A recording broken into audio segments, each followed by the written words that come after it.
नमस्कार। एक और विश्व प्रसिद्ध व्यक्ति जिनकी कुंडली मैं आपके सम्मुख लाया हूं, आइए उनकी जन्म कुंडली का हम लोग अध्ययन करते हैं। रतन टाटा, ये नाम ही काफी है, सभी लोग जानते हैं इनको। लक्ष्मी की कृपा इनके ऊपर भी इतनी बड़ी मात्रा में, और ये लोग कोई आज से नहीं, कुछ पुश्त दर पुश्त से पैसे अर्जित भी कर रहे हैं और उसका भोग भी कर रहे हैं। लक्ष्मी के बारे में कहा जाता है कि लक्ष्मी चंचला है। आज आपके पास हैं तो हो सकता है आपके फिर बच्चे के पास नहीं होंगी। फिर इनके ऊपर या इनके जैसे लोगों कुछ हैं ऐसे जिनके ऊपर लक्ष्मी की इतनी बड़ी कृपा कैसे। देखिए यहां दो बात, ये ठीक है कि इनकी कुंडली में कुछ ऐसे योग होंगे जो इनको लक्ष्मीपति बनाते हैं, लेकिन साथ ही साथ केवल योग नहीं, कुछ प्रयोग इनका भी होगा, और वो प्रयोग है इनका कर्म, और दूसरा सदुपयोग। एक बात जरा गौर करिए कि कहा जाता है कि किसी व्यक्ति का अगर विवाह हो जाए उसके भाग्य की वृद्धि हो जाती है। कैसे? भाग्य की वृद्धि ऐसे हो जाती है कि पत्नी का जो भाग्य है वो भी जातक को प्राप्त हो जाता है। फिर बच्चा अगर हो जाए तो और भाग्य की वृद्धि हो जाती है। कैसे? तो बच्चे का भी भाग्य उसको प्राप्त हो जाता है। इन लोगों की कंपनियों में लाखों लोग कार्यरत हैं, उनको ये लोग सैलरी दे रहे हैं। तो जब उनको ये सैलरी दे रहे हैं तो जाहिर सी बात है कि काम भी ले रहे हैं। केवल काम नहीं ले रहे हैं, वरन उनके भाग्य का हिस्सा भी ले रहे हैं। गौर से समझिए, मान लीजिए कोई व्यक्ति गवर्नमेंट जॉब में है, अब उसको सुनामी आती है तो, बाढ़ आता है तो, तूफान आता है तो, मंदी के हालात होते हैं तो उसको क्या फर्क पड़ता है, उसको तो सैलरी मिल ही रही है। यानी उसका भाग्य किसी चीज से लड़ नहीं रहा है। उसके भाग्य ने एक बार लड़ाई लड़ी, उसको उस पोस्ट तक पहुंचाया, और अब उसका भाग्य शांत बैठा है। पर मंथ वो अपने मेहनत के बदौलत खा रहे, नहीं, भाग्य उसका एक तरह से शांत पड़ गया है। वो भाग्य कहां जा रहा है? जाहिर सी बात है कि जो दे रहा है सैलरी उसके पास। उसी तरह से ये लोग जब किसी को सैलरी दे रहे हैं, उसके परिवार की व्यवस्था को, उसकी स्थितियों को समझ रहे हैं, तो जातक को पहली बार अपने भाग्य का और अपने पराक्रम का सहयोग लेना पड़ा होगा उस कंपनी में जाने के लिए। जाने के बाद जातक का पूरा जो भाग्य है वो कहीं ना कहीं उस कंपनी के मालिक को मिल रही होगी। तो जरा गौर से विचार करिए कि जहां 3 भाग्य मिल रहा है वहां जातक भाग्यवान हो जा रहा है, तो जहां लाखों लोग मिल रहे हैं, लाखों लोगों के भाग्य मिल रहे हैं, तो वहां जातक कितना भाग्यवान होगा। तो यहां कुंडली पर केवल दृष्टि नहीं डालना है, यह ध्यान रखना है कि जातक को जो भाग्य प्राप्त हुआ है वो बहुत सारे लोगों का है। इसीलिए पहले के लोग क्या करते थे, कहते थे ना कि दानम भोगो नासह तीसरो गतयो भवंति वित्तस्य। धन की 3 ही गति है, दान करिए, उपभोग करिए, अन्यथा उसका नाश हो जाएगा। हालांकि आजकल यहां पर इसको लोगों ने चेंज कर दिया है और अब कहते हैं उपभोग, दान और नाश। लेकिन सत्य तो यह है कि दान ही धन की सबसे अच्छी और सदगति है। अब दान का मतलब यह नहीं कि बाबा जी को आप दान कर रहे हैं, पंडित जी को दान कर रहे हैं। दान का मतलब है, कृष्ण ने साफ साफ कहा था कि दान उसको दो, दवा उसको दो जो उसका अधिकारी है, दान उसको दो जो उसके लिए योग्य है, जिसको उसकी आवश्यकता है। तो दान धन की सबसे अच्छी गति है। इन लोगों का धन दान में तो जाता ही जाता है। बहुत बड़े बड़े चैरिटेबल ट्रस्ट बना रखा है इन लोगों ने, जहां पर कई गरीबों की मदद हो रही है, पीड़ितों की मदद हो रही है।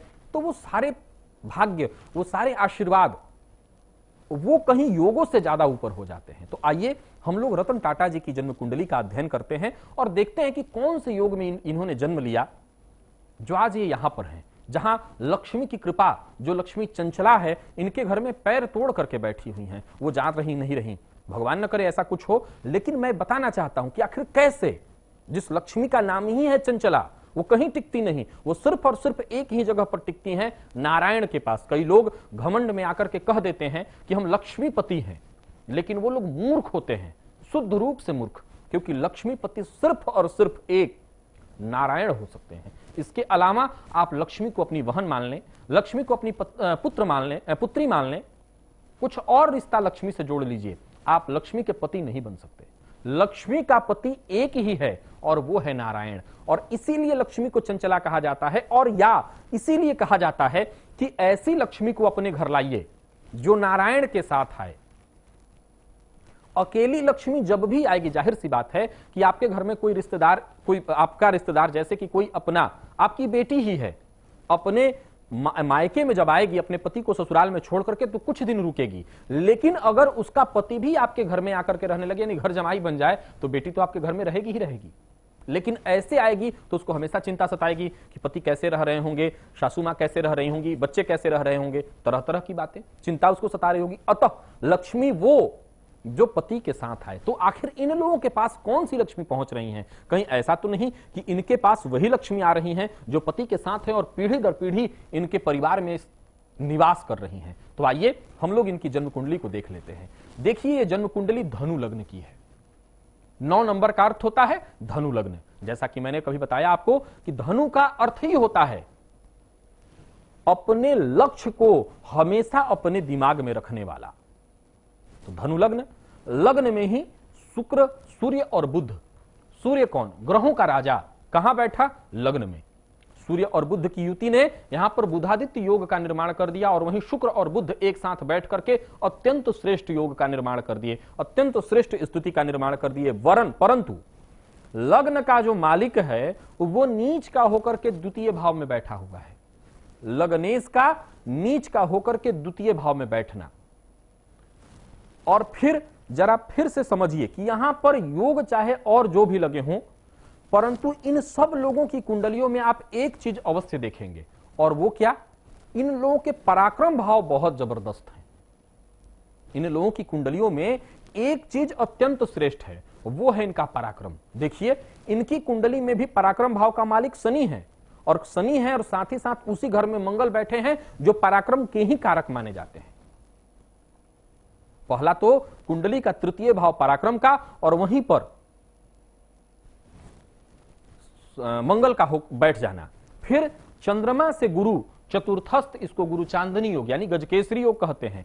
यहीं पर चंद्रमा नीचा भिलासी है। ऐसा नहीं है कि ये बड़े लोग हैं, इनके पास लक्ष्मी पैर तोड़ करके बैठी हुई हैं, उनका चंचलत्व समाप्त हो गया है, तो इनकी कुंडलियों में दुर्योग नहीं होगा। निश्चित रूप से आम लोगों की अपेक्षा जहां इनकी कुंडली में राजयोग श्रेष्ठ होता है, वहीं दुर्योग भी उतनी ही बड़ी बड़ी मात्राओं में होती हैं, क्योंकि इनके जीवन में आने वाली समस्याएं भी उसी लेवल की हुआ करती हैं। आप सभी लोग आजकल सुन रहे होंगे कि टाटा जी को लेकर के कुछ विदेशों में ऐसी चीजें चल रही हैं, उनकी कंपनियों को कुछ नुकसान हो रहा है। तो जाहिर सी बात है कि इन लोगों को जो टेंशन होता होगा उसी स्तर का होता होगा। जहां हम लोगों के 1 लाख एक दिन में चले जाएं तो बहुत दिक्कत होगी, यहां इन लोगों के करोड़ों अरबों का नुकसान एक एक दिन में होता है, और ये लोग उसको झेलते हैं। निश्चित रूप से जितनी समस्याएं हमें होती होंगी उससे 3 गुना अधिक इनको होती होगी, क्योंकि कमाने में ये 3 गुना 4 गुना अधिक मेहनत किए हैं। प्रायः लोग कहते हैं कि अंधा ही जानता है आंखों का महत्व, लेकिन मैं इस बात से सहमत नहीं हूं। मैं कहता हूं कि अंधा व्यक्ति यानी जो व्यक्ति सूर है वो आंखों की आवश्यकता महसूस कर सकता है, लेकिन उसकी कीमत, उसका महत्व वो कभी समझ ही नहीं सकता। वैसे ही जैसे जो व्यक्ति गरीब है, निर्धन है, वो धन का महत्व कभी नहीं समझ सकता। वो धन की आवश्यकताओं को महसूस कर सकता है, वो लक्ष्मी की कृपा को तरस रहा हो सकता है, वो चाहता हो सकता है कि उसे भी वो लक्ष्मी प्राप्त हो जाए, लेकिन उस लक्ष्मी का असली महत्व सिर्फ धनवान समझते हैं। इस विषय को गौर से समझने वाली बात है कि जहां जो लोग गरीब होते हैं, जरा गौर से समझिए वो क्या करते हैं। कोई गरीब है, कोई जरूरतमंद है तो उसकी छूटते ही मदद कर सकते हैं, लेकिन एक अमीर एक एक पैसे का हिसाब रखता है, कहां उसने किस मद में कितनी मदद की, वो इन चीजों पर गौर करता है। लेकिन एक गरीब इतना ज्यादा इस पर ध्यान नहीं देता, कारण उस लक्ष्मी के असली महत्व को वो समझ ही नहीं पाया। और नियम कहता है क्षणशः कणशश्चैव विद्यामर्थम च चिंतयेत्। क्षण क्षण पढ़ने वाला व्यक्ति विद्वान और कण कण जुटाने वाला व्यक्ति धनवान होता है। जीवन में एक वक्त पर पहुंचने के बाद व्यक्ति अपने उस कण को थोड़ा खर्च भी करे तो वो बढ़ता ही जाता है, क्योंकि जैसा कि मैंने इनकी कुंडली के शुरुआत में ही एक बात कह दी थी, और वो बात ये थी कि इनकी कुंडली में अब केवल इनके भाग्य को देखने की आवश्यकता नहीं है, वरन ये देखने की आवश्यकता है कि इनके साथ लाखों के भाग्य जुड़े हुए हैं। जाहिर सी बात है, इनकी कुंडली में जो पर मंथ 2-2 लाख रुपए, 3-3 लाख रुपए ले रहे हैं, वो लोग काफी भाग्यवान होंगे। बिना भाग्यवान हुए उनको इतनी बड़ी सैलरी नहीं मिल रही होगी, तो वो जो सैलरी मिल रही है तो उनका भाग्य भी उसी लेवल का होगा। वो भाग्य इनको मालिक को मिल रहा है। तो जब इतनों का भाग्य एक व्यक्ति के साथ चला जाए तो ये दुर्योग जो हम इनकी कुंडली में देख रहे हैं वो कैसे? वहां पर देखा जाए तो शनि इनकी कुंडली में पैतृक संपत्ति का मालिक होकर के चतुर्थ स्थान में, जो कि स्वपार्जित धन का होता है, वहीं पर बैठे और स्थान वृद्धि करो मंदह। जातक को पैतृक संपत्ति तो मिली ही, उसका कार मालिक शनि केंद्रगत है, और केवल मिली नहीं वरन जातक ने उसको और बढ़ा दिया। कैसे? क्योंकि स्वपार्जित धन का मालिक धन के घर में बैठ करके शनि उसकी और वृद्धि कर रहे हैं।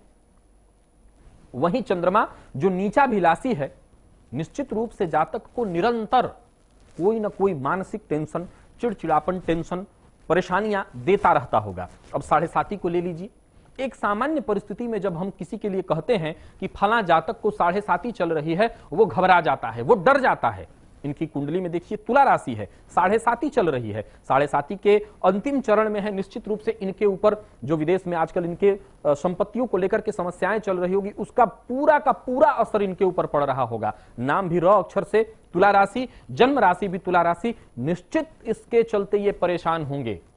लेकिन चूंकि हम लोग दूर से इनको देख रहे हैं तो दूर काट की ढोल का ढोल सुहावन लागे, हमको लग रहा है कि इन लोगों को क्या परेशानियां हो सकती हैं। जबकि हम बता दें कि हम और आप कम से कम अच्छी नींद ले तो रहे हैं, इन लोगों की तो नींद भी उड़ी रहती है। डॉक्टर नींद की दवा देते हैं तब ये जाकर के 2-3 घंटे सो पाते हैं। नींद की दवा के बाद 2 बातें यहां हम कह सकते हैं कि हो सकता है हमारा जीवन सुखद है, कम से कम बिना दवा के हम 6-7 घंटे आराम से सो रहे हैं, और ये लोग दवा मिलने के बाद भी 3 घंटे में ही इनके नींद उचट जाते हैं, क्योंकि माथे पर इतना प्रेशर है, इतना हेडेक है। हालांकि अब ये लोग जब बहुत ऊंचा पहुंच जाते हैं तो अपना हेडेक नीचे वाले लोगों पर दे देते हैं, जो कंपनी में बाकी का जो पोस्ट संभाल रहे होते हैं उनको। लेकिन मान लीजिए किसी व्यक्ति का बेटा बीमार हो, डॉक्टर उसकी दवा का जिम्मेवारी लिए हुए हो, तो निश्चित रूप से डॉक्टर को उसकी चिंता होगी। लेकिन क्या उसके पिता को चिंता नहीं होगी? निश्चित होगी, वो निश्चित रूप से बहुत चिंतित होगा। तो इन लोगों ने जिस कंपनी को बनाया, जिस कंपनी को बढ़ाया, जिस कंपनी को यहां तक लेकर के आए, उसके ये पिता तुल्य ही तो हैं, पिता के समान ही तो हैं। तो जिसके ये पिता के समान हैं, तो कहीं ना कहीं इनके मन में ये सारी चीजों को लेकर के काफी चिंताएं चल रही होंगी, काफी टेंशन हो रहा होगा। तो ये योग, गजकेसरी योग, बुधादित्य योग, शुक्र बुध की युति, एक अच्छा श्रेष्ठ योग, लक्ष्मी नारायण योग जिसको बोलते हैं, निर्माण, मंगल का पराक्रम स्थान में होना, धनेश का स्वपार्जित धन भाव में होना अत्यंत श्रेष्ठ योग बना देता है। लेकिन वही जो समस्याएं इस कुंडली में लगी हुई है, वो भी अपना काम निरंतर करता रहता होगा, निरंतर समस्याएं उत्पन्न करता रहता होगा। चंद्रमा नीचाभिलाषी मन को अस्थिर करता रहता होगा। तो केवल एक चीज को मत देखिए कि कुंडली बड़े व्यक्ति की है, उसके में केवल राजयोग होंगे। मैं बार बार कहता हूं कि अपना आदर्श अवश्य लोगों को बनाइए, लेकिन उनके जैसा मत बनिए, क्योंकि उनके अंदर अगर अच्छाइयां हैं तो बिना बुराइयों के वो बन ही नहीं सकते, क्योंकि इस शरीर का निर्माण ही बुराइयों से हुआ है। उनके जैसा मत बनिए, उनसे कुछ सीखिए, उनके गुणों को ग्राहिए। अवगुण उनके अंदर भी होंगे जो ग्राह्य नहीं होंगे, उनको छोड़ना ही होगा। तो ये थी रतन टाटा जी की जन्म कुंडली, जिसका मैंने अध्ययन आपके सम्मुख किया।